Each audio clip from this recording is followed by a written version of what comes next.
On this Locked On Jayhawks, we preview number one Kansas hosting Oakland in a basketball game returning to Allen Fieldhouse.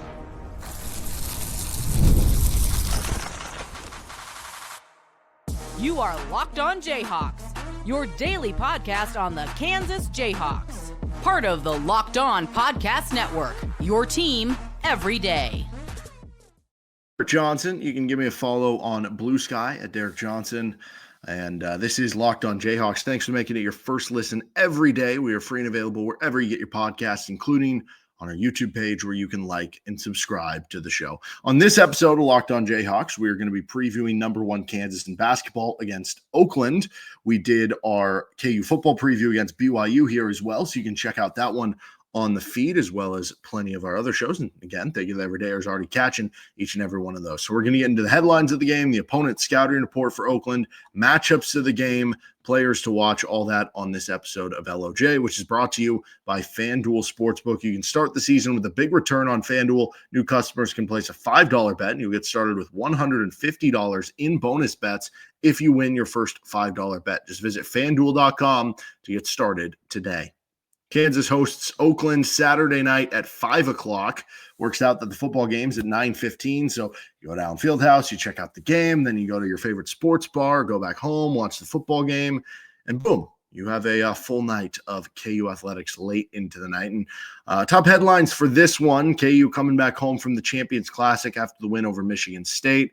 Obviously, your last two were ultimate highs of highs, North Carolina, Michigan State. How do you get back up for a game like this against Oakland? Well, I do think the importance of this one is Kansas looking to build up some of the newcomers. We haven't seen some of the newcomers play ultra consistently. We haven't seen some of the newcomers, hit their stride yet. You think about a guy like AJ Storr, who's still trying to find his stride in Lawrence. You think about a guy like David Coit, who's had some big games, but then had some games where he hasn't made as much of an impact. And then like Zeke Mayo, just trying to keep that momentum going, Ryland Griffin continuing, trying to keep his momentum going and everything like that. So with some of the newcomers, trying to build your momentum, is this going to be the return for Shaquille Moore? Are we going to see him? I think this would be a good opportunity to get him out there that maybe is a little lower stakes. We'll see if he's healthy enough to go. But, just getting the newcomers, continuing to build up the rhythm, the meshing of the team put together, just everything for KU that is going to ride on how good these newcomers are for where their ceiling is as a team. It's also a matchup. You could view it this way. Two teams who made the second round of the NCAA tournament. And oddly enough, it was Oakland who was closer to making the Sweet 16. And I think they lost in overtime to NC State. But nonetheless, you do have two teams who won an NCAA tournament game a season ago. So primetime matchup. But anyway, as far as the Oakland scouting report, this obviously is that Oakland team. As I just mentioned, they upended Kentucky in the 14-3 game in the NCAA tournament. They were lights out from three. They ended up winning 24 games last year, but it's very much, as you would imagine, when you have an upset like that, you're going to end up with a lot of players who are probably either graduating or going to transfer to another school. And that's exactly what happened this offseason for Oakland. They do have two starters back, so I guess they do have some returning talent, but it's a lot of new transfers into the program.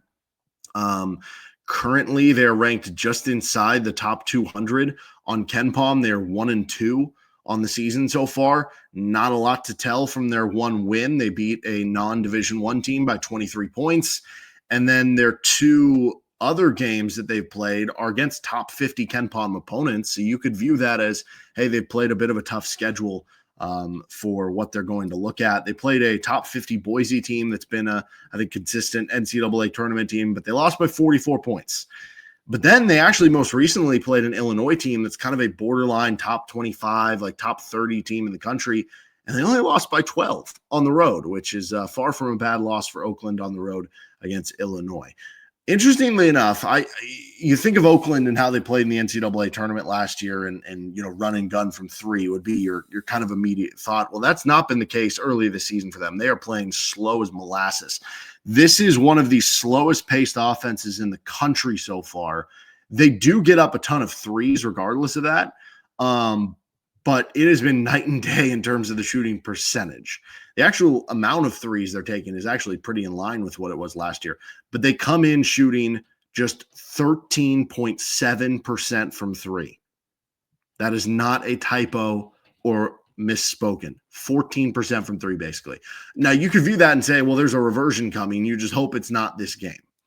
But they've also been bad at two-point shooting.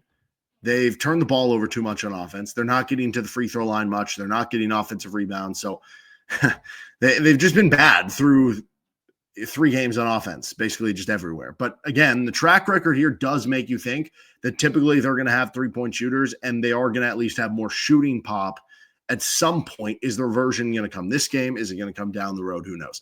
Defensively, they've been fine at forcing turnovers. They've been solid at avoiding fouls, but they are just 323rd in defensive rebounding rate. KU's been bad at offensive rebounding. Over on Blue Sky, I'm posting a KU stat of the day. And last season, we talked about this a little bit in the offseason. Last season, KU had the lowest offensive rebound rate of Bill Self's tenure at KU. That applies if you're looking at offensive rebound rate by like percentage, which last season KU only grabbed 25.7% of their offensive rebounds. There's only like 2 other years they were even below 30, and neither of those they were below like 28, but last year was the worst. This year, they're only grabbing like 0.2% better than it was last year. So they've got to figure out a way to be better on offensive rebounding. This is a good opportunity. And then teams are also shooting 56% on twos against Oakland and 36% on threes against them. So Oakland has not had a good start to the season against some better opponents. As far as the personnel, Jack Golke, who is that three-point marksman who would get them off in any way, off pin downs, off screens, fading back, curling around, could just fire it any way he could. He graduated. They also lost the Horizon League Player of the Year, Trey Townsend, who was a really good kind of four-man. I don't believe any relation to Curtis Townsend, but he was just kind of this really good like post player for them that could stretch it a little bit. He transferred to Arizona, and one of their good guards, Chris Conway, transferred to Washington. I mean, honestly, if Townsend and Conway would have been back, like people would have been probably predicting Oakland to maybe, I would imagine, win the Horizon, and this game would be maybe even a little bit more interesting. But they also graduated 2 others who combined for like 20 points, 4 assists per game at the guard spots. So it is a much different team overall. They did bring back 6'3" guard DQ Cole, who is the team leader right now in points per game, and that is only at 10.7 points per game. And this is wild too. He's leading the team in scoring. He's shooting 28% from the field. They've just been ice cold shooting to start the year. Other notables for the team, this is very interesting. Tuberu Naivalarua, I 100% mispronounced that name. He is a 6'6", 240-pound forward who's been playing the 4 and the 5 for them. He's going for over 10 points per game, almost 8 rebounds, 48% from the field. I would say to this point in the season, he's probably been their best player. I guess there's maybe some I guess bowling ball tendencies of a smaller big man. And then the other guy that they're playing him at the 4 when they play this guy at the 5, but then sometimes he's playing the 5. And you might be thinking, okay, that's a small lineup if he's 6'6", even though he's 240 pounds, him playing the 5. Well, get this. Their other center that they play is 6'6" as well. He's 250 pounds in Alan Mukeba. He's averaging 9 points, 5 rebounds, and a block and a half per game. He's been putting up solid numbers, but that's wild. Their 4 and 5 men are 6'6" each. So KU is going to tower over them. Interestingly enough, their tallest player is actually a wing. That is Jason Woodrich. He is a 6'7" wing. He gets 8.3 points per game. They also have a 6'5" guard in Malcolm Christie, who's getting 8.3 points per game.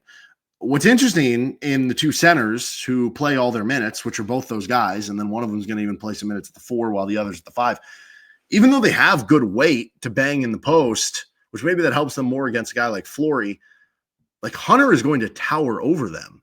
I mean, that's an 8-inch advantage. Hunter at 7'2" against guys who are 6'6". Like, this could be one of those games where he has 25 points on like 12 of 14 shooting or something like that. And here's the beauty of it too. You might be thinking, okay, well, that's cool and all, but if they have 2 big men who are 6'6", they're probably guys who shoot the ball on the other end of the court, and that would worry me a little bit with KU playing 2 bigs and Hunter who's a little more slow-footed. No, that would not be correct, because so far through the season, those 2 players who are 6'6" for them have combined to go 0 for 2 from 3-point range. So I think you can sense where KU might have a big advantage in this one. Now, as far as the importance of the game, I mean, what do I have to say? Not losing at home, moving to 4-0, avoiding what would be a bad loss, and I guess just getting some good vibes for some of the young players, some of the rotation guys, some of the newcomers who you're trying to still figure out their roles or figure out how everything meshes together and where everybody kind of fits in. All right, let's continue on with our matchups of the game and players to watch. This is Locked On Jayhawks.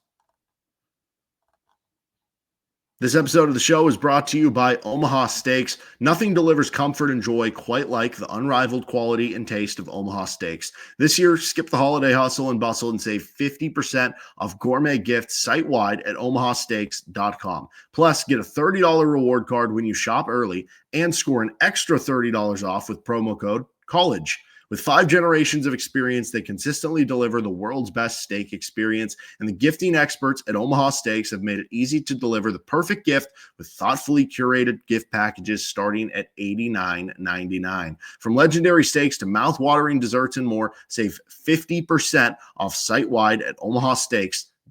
Plus, our listeners get an extra $30 off with promo code COLLEGE and a $30 reward card when you shop early. That's 50% off at omahasteaks.com, OMAHA steaks.com, and an extra $30 off with promo code COLLEGE. Minimum purchase apply with Omaha Steaks. Thank you to the everydayers tuning in to each and every episode. Thank you for listening for the first time. You can check out our KU BYU preview for the second listen. You can make your third listen Locked On College Football. Make your fourth listen Locked On College Basketball. Boom, you're good to go for podcast for the day. All right, our matchups of the day. Number one, KU capitalizing on transition opportunities. For what it's worth, I'm not going to re-mention this one in the matchup here. Hunter Dickinson just being way bigger. KJ even being bigger than their big men, Flory being bigger than their big men. Like, that is the real big thing for KU to exploit here. Just pound the ball inside. But that seems so obvious. So number one, KU capitalizing transition opportunities. Oakland, I don't think I've ever seen a team where it is this different on offense and defense. So Ken Palm has a cool little stat that shows, your average possessions, basically how fast your tempo is over the course of the game. But then they split it up into average possession length on offense and average possession length on defense, because some teams might end up being more medium paced, but they play fast on offense and slow on defense because teams have trouble figuring them out, or vice versa. I don't think I've ever seen it this pronounced. Oakland ranks 359th on offense and average possession length. They're typically taking over 21 seconds per possession. So they are one of the slowest teams offensively in the country. Yet on defense, they're the 35th fastest or average possession length. And it's only through 3 games, so you can get some wonky numbers. But basically what that tells me, it's that transition defense is bad and that they're allowing a lot of quick scores, because you don't end up with that big of, like, if they're trying to slow the game down, you would think they'd be doing things on the defensive end that also help them be complementary and slow the game down, but they haven't been able to keep teams out of transition, obviously.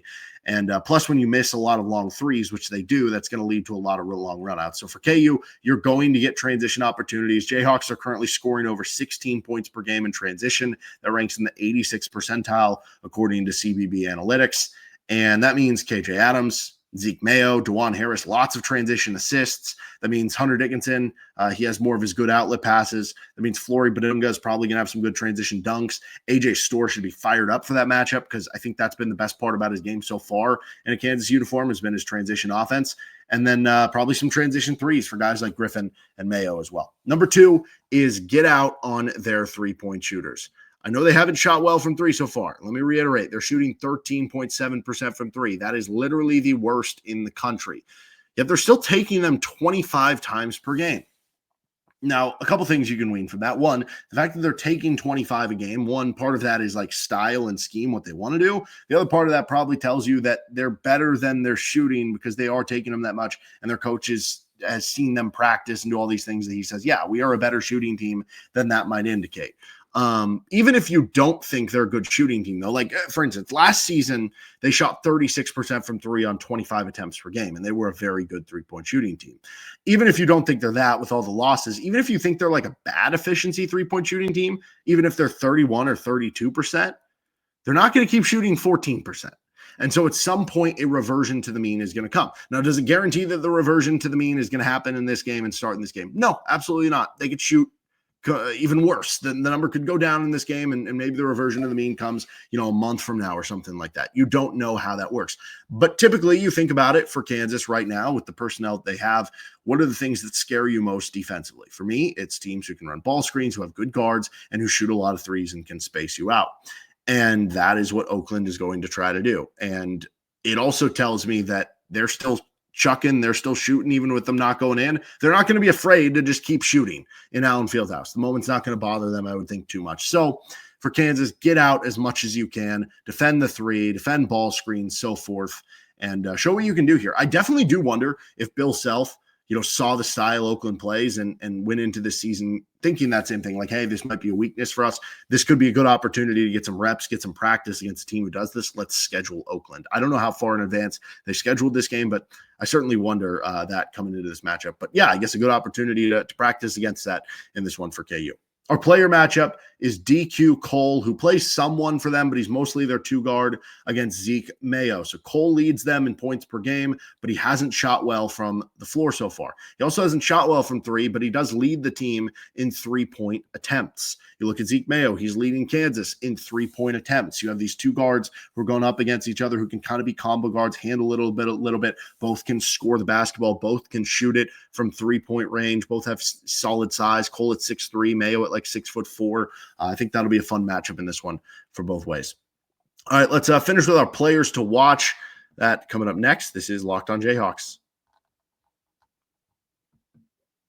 This episode of the show brought to you by FanDuel Sportsbook. Get ready to tackle the NFL action with FanDuel, America's #1 sportsbook, because right now new customers can bet just $5 and you get $150 in bonus bets if you win. The FanDuel Sportsbook app gives you everything you need to place live bets on the NFL, college football, college basketball, whatever you need, all in one place. So when you get a hunch in the middle of the game, you can check out the latest stats, view live play-by-play, and so much more on the same page where you place your bets. Just visit FanDuel.com to join today. You'll get started with $150 in bonus bets if you win your first $5 bet. That's at FanDuel.com. Never waste a hunch and make every moment more with FanDuel, an official sportsbook partner of the NFL. You can get in on Kansas plus 2.5. We did some pick a prop during our KU football preview against BYU as well. So check that out. Locked On Jayhawks, the official sportsbook partner with FanDuel. All right, thanks for tuning in to this episode of Locked On Jayhawks. Again, find our preview for Kansas BYU or check out some of the latest recruiting news. We had some bonus episodes throughout the week here, and we talked about those right here on Locked On Jayhawks. And thank you for the everydayers tuning into each and every show. Hit the thumbs up if you're on YouTube. Really helps us out. If you could give us a 5-star review on the audio side as well, certainly doesn't hurt. All right, players to watch. Let's see. So offensive side of the ball, let's go back to the idea that Oakland's two big men are 6'6". Like, credit to them. They're averaging like a combined like 2.5 blocks per game. But like, teams are shooting 74% at the rim against Oakland right now. And I look at this matchup, and Hunter Dickinson's coming off a game where he just had 28 points against a supersized Michigan State lineup. And I'm sitting there going, oh my gosh, you're going to feast. Now, I would imagine there's going to be a lot of double teams. So there's two ways to play this. I think Hunter Dickinson and Flory Badunga are going to have big games. They're going to be efficient. They're going to have the size advantage. I also went over earlier that, if KU is going to be able to score in transition, which I think they will, that could mean some Flory dunks when he runs the floor hard.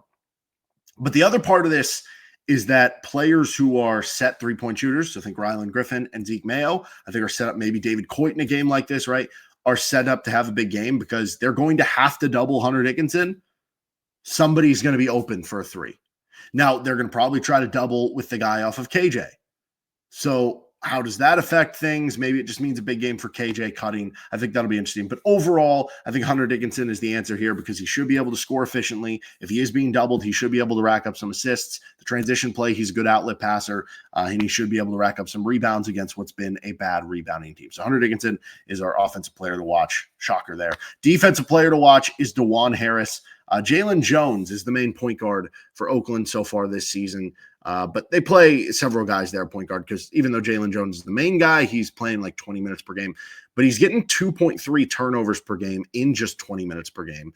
And as a team right now, Oakland is in the 27th percentile, so they haven't been great at it in turnover rate offensively. There are steals to be had, and who better than Wando to get steals for the KU defense and try to limit him at the point guard position. That'll do it for this episode of Locked On Jayhawks. You can find our show anywhere you get your podcast, including on our YouTube page. We will be back for postcast episodes for both the KU Oakland basketball game on Saturday night, the KU BYU football game late into Saturday night, into Sunday morning. So stay tuned for that and check out our KU BYU football preview as well. And we'll see you next time with another episode of LOJ.